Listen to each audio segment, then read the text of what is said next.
한국생산성본부에서 시작됩니다. 예비기술사님들 안녕하세요. 118의 정보관리기술사 서영욱, 118의 정보관리기술사 박인상, 저는 117의 정보관리기술사 윤영빈입니다. 자, 기술사 학습 방법은요, 대표적으로 4가지로 좀 나뉠 수 있겠습니다. 먼저 자기 진단을 좀 해야 됩니다. 수학 분석을 통해서 내가 DB에 강한지, OS에 약한지 이런 것들을 좀 진단을 해야지 그런 것들을 강의를 통해서 더 보강을 시킬 수가 있고요. 회식, 경조사, 가족행사 이런 것들을 다 끊어내야 됩니다. 어려운데요? 좀 어려워요. 이게 제일 어려워요. 근데 그래서 끊어내면 합격하면 회복할 수가 있어요. 근데 맞아요. 이제 계속 쫓아다니다 보면은 기술사 기간이 굉장히 길어져요. 그게 더 힘들어요. 자기 주변을 좀 정리하는 게 있고요. 그리고 정보를 많이 수집을 해야 돼요. 왜냐하면 최신 그 토픽들이 나오기 때문에 기출문제, 모의고사, 그리고 논문 최신 자료들을 이렇게 수집을 해서 이 수집된 자료를 잘 정리해야 됩니다. 워드로 정리하거나 뭐 엑셀 암기장 아니면 퀴즐렛 같은 앱을 이용하거나 수기로 써도 되고요. 이렇게 학습 자료를 잘 정리해서 공부를 해야 되는데요. 공부를 할 때도 그냥 무작정 하면 안 되고요. 공부 방법을 좀 생각을 하고 해야 됩니다. 만곡곡손 이론에 따라서 반복을 좀 많이 하셔야 되고요. 뭐 유태인의 암기법, 두 암기법이나 아니면 토픽 토론 같은 걸 좀 많이 하시고요. 궁극의 학습법이라고 할 수 있는 셀프 테스트나 모의고사는 반드시 봐주셔야 됩니다. 기술사 학습 방법은 주변 정리를 싹 하고 공부를 하자. 이걸로 좀 귀결될 수가 있습니다. 네, 싹 해야죠. 한마디로 올인이죠. 네. 우리 여기서 보면은 엑셀로 이렇게 키워드를 정리한 서브노트인데요. 소프트웨어 공학 같은 경우도 토픽이 1000개가 넘는 토픽이 있습니다. 이런 것들을 주저리 다 정리를 하다 보면은 법전보다 더 두껍게 됩니다. 책이. 법전이요? 네. 그렇기 때문에 키워드만 간략하게 그 엑셀로 정리를 해서 이렇게 서브노트를 만드셔야 하는데요. 이게 내가 그냥 처음부터 만드는 게 아니고요. 네. 요령껏 만드셔야 합니다. 저 같은 경우에도 먼저 합격하신 분들한테 서브노트 좀 있으세요? 물어본 다음에 그거 받아가지고 제 입맛에 맞게 좀 바꿨던 것 같아요. 네, 그렇습니다. 처음부터 이걸 만들려고 한다는 건요, 지도를 보고 위치를 찾아가야 되는데 지도를 그리면서 시작을 하는 거예요.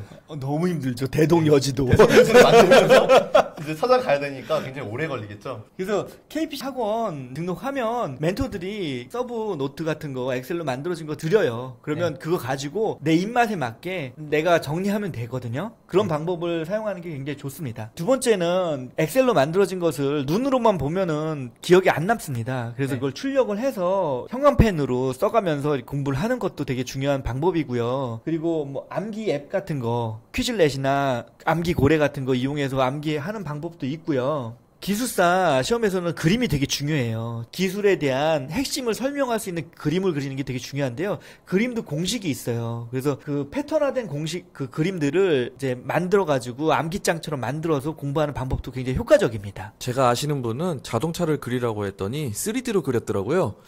와, 감탄했어요. 그쵸. 그거 자율주행 자동차 그런 네, 거 네. 아니에요? 맞아요.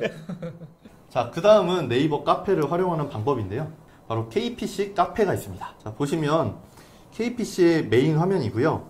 여기 보시면 수강생들의 셀프 테스트라든지 멘토분들이 제공하는 다양한 자료들이 게시되어 있습니다. 네, 각 과목별로 뭐 소프트웨어 공학이라든지 데이터베이스, OS, 네트워크 관련된 자료들이 굉장히 많이 있습니다. 그리고 최신 자료들, 그리고 모의고사 자료, 기출풀이까지 굉장히 잘 정리가 되어 있기 때문에 카페를 좀 네이버 카페를 이용해서 공부하는 게 굉장히 중요합니다. 그 다음은 인강이죠. 네. KPC에서는 동영상 강의를 이용한 효과적인 학습도 지원하고 있습니다. 그 KPC에서 만든 광화문 클래스라는 게 있는데요. 인강 사이트. 거기서 이제 마이크로 콘텐츠 를 보시면 그 안에 그 기술사 동영상 자료들이 있습니다. 짧게 핵심 토픽에 대해서 설명해 놓은 자료들이 있는데요. 이 인강을 가지고 공부를 하면 굉장히 효과적으로 공부를 할 수가 있습니다. 그 다음은 스터디메이트와 함께 공부하는 방법입니다. 네, 이거는 우리가 이제 기술사 학원을 등록해서 기술사 학원을 다니다 보면은 스터디 메이트가 형성이 되는데요. 마음 맞는 친구들이 같이 주말이든지 아니면 휴일이든지 또 평일이든지 이렇게 모여서 같이 공부를 합니다. 어떤 토픽에 대해서 같이 토론도 하고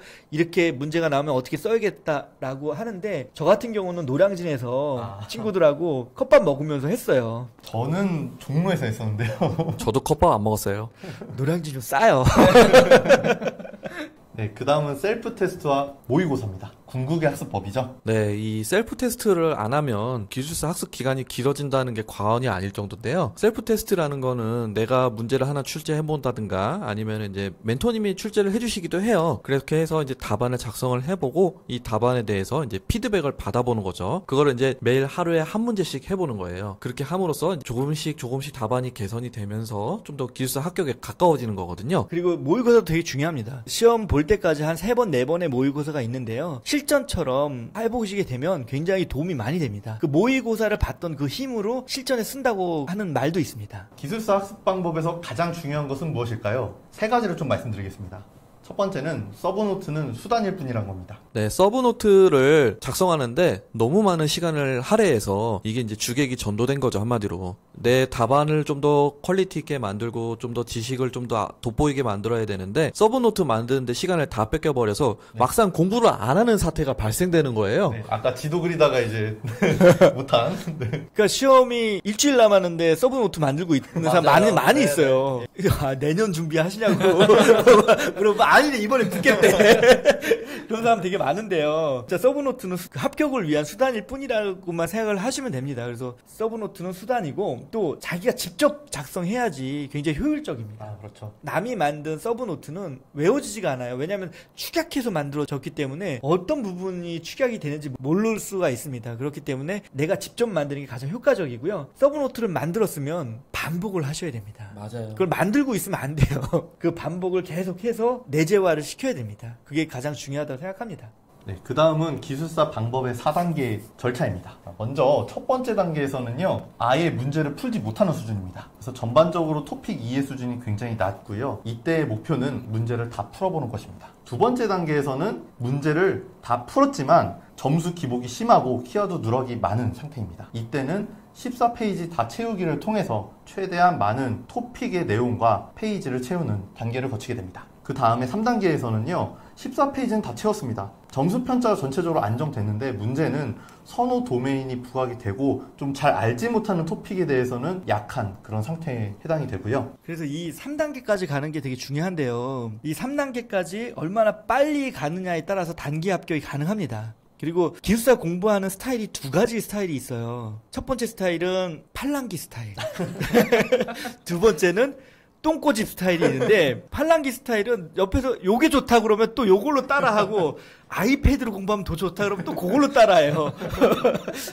아, 그리고 똥꼬집 스타일은, 야, 너 이 답안을 좀 이렇게 예쁘게 써야 된다고 해도 말을 안 들어요. 자기 그냥 주장대로. 2개 다 안 좋고 2개를 혼용하는 게 가장 좋습니다. 맞습니다. 선택적으로. 네, 혼용해야지 3단계까지 빨리 갈 수가 있고 3단계까지만 가면 금방 4단계로 올라갈 수가 있습니다. 마지막으로 4단계에서는요, 합격권이 됩니다. 모의고사 점수에서 56점 이상 안정적으로 나오는 이제 합격권을 의미하고요. 이때는 이제 논리적이고 문제 해결 능력이 어필되는 답안들을 작성하기 시작합니다.